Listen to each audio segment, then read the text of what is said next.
একই শহরে বাড়িঘর থাকা সত্ত্বেও কেন হোটেল এসে থাকতে হলো? সময়ের সাথে সাথে ঘটে যাওয়া ঘটনাগুলো কি আর মানুষের মন মতো হয়? মানুষ যা চায় তা পায় না, কিন্তু যা পায় সেটা চায় না। সব সময় না হলেও কিছু কিছু ক্ষেত্রে কথাটা সত্যি। আসসালামু আলাইকুম, কেমন আছেন সবাই? হুট করে দুইজনে মিলে হোটেল এস্টেটে চলে আসলাম। রাজশাহী শহরেই বাড়ি, কিন্তু তারপরও রাজশাহী শহরের মধ্যে এই হোটেল এস্টেটে চলে আসলাম। অ্যাড্রেসটা হলো রাজশাহী কুমারপাড়া মোড়, সরকার টাওয়ার, আরং শোরুমের পরের বিল্ডিং। সেখানে আসলাম, আমরা লিফটের পাশে চলে আসলাম। এখানকার রিসিপশনটা আমার কাছে বেশ সুন্দর লেগেছে। শুনেছি এখানে খুব রিজনেবল প্রাইজের মধ্যে রুম পাওয়া যায়, বাজেট ফ্রেন্ডলি আর কি। অল্প বাজেটে সুন্দর সুন্দর রুম থাকবে, এই কারণে মেইনলি হোটেল স্টেতে আসা।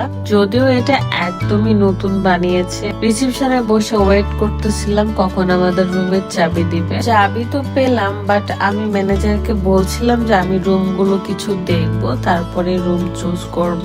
যেহেতু এটা রাজশাহী শহরে একদমই নতুন একটা হোটেল, বাইরে থেকে আপনারা যখন রাজশাহীতে আসবেন, রাজশাহী ট্যুরে হোক কিংবা রাজশাহীতে এক্সামের জন্য হোক, চাইলে আপনারা হোটেল স্টেতে আসতে পারেন। বাজেট ফ্রেন্ডলি, এক কথা অল্প বাজেটের মধ্যে আপনি ভালো সার্ভিস পাবেন। সিঙ্গেল রুম থেকে ডাবল রুম, কাপল রুম সবকিছুই রয়েছে। প্রথমে আমি কাপল রুমে আসি, এন্ড এখানে যা যা থাকা প্রয়োজন সবকিছুই রয়েছে।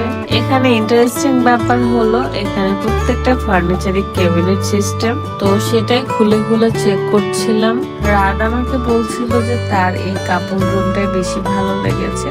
তারপরেও আমি চেয়েছি যে অন্যান্য রুমও চেক করব। কাপড় রুম থেকে ভিউটা এত সুন্দর লাগছিল, রাজশাহী রাজমুকুট রোডটা কি সুন্দর হয়ে দেখা যাচ্ছে।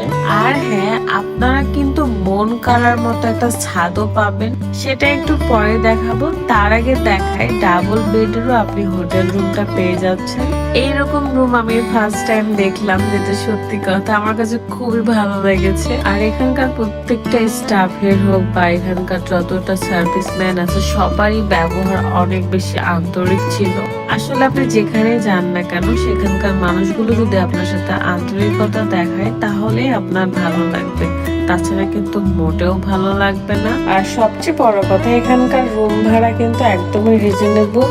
অল্প বাজেটের মধ্যে আপনি ভালো ভালো রুম পাবেন। এই কারণে আমি প্রত্যেকটা রুম ঘুরে ঘুরে দেখছিলাম। তাই বলেই রাখি, যখন আপনারা বাইরে থেকে রাজশাহী শহরটা ঘুরতে আসবেন, ট্যুরে আসবেন, এক্সামে বা অন্যান্য কোনো কারণে, তখন অবশ্যই হোটেল স্টেতে আসতে পারেন। আপনাদের অনেক বেশি ভালো লাগবে।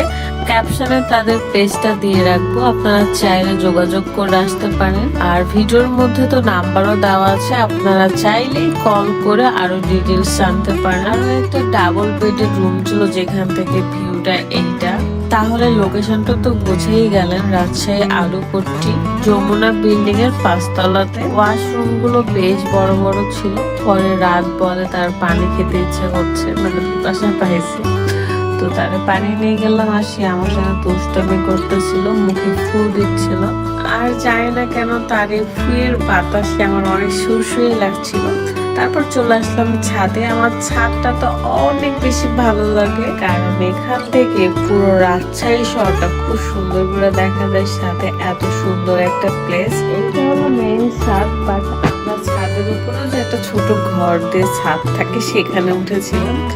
যারা রাজশাহীর মানুষ তারা কিন্তু চিনতে পারবেন এই ছাদটা, সেটা হলো নৌজা রেস্টুরেন্ট ছিল যে ছাদ, সেইটাই ওই বিল্ডিং এরই 5 তলায় আর কি। যাই হোক, আরো একটা সুন্দর রুমে আপনাদেরকে নিয়ে এসেছি। এখানকার ফার্নিচার গুলো ক্যাবিনেট, এন্ড আমার কাছে অনেক ভালো লাগছে। প্রত্যেকটার বেলকনি অসম্ভব ভালো ছিল, ভিউ গুলো দেখা যায়। নিজের শহরে যখন একটা নতুন হোটেল হয় তখন তো দেখতে আসতেই হবে, এই কারণে আমরা দুইজনে মিলে চলে এসেছি।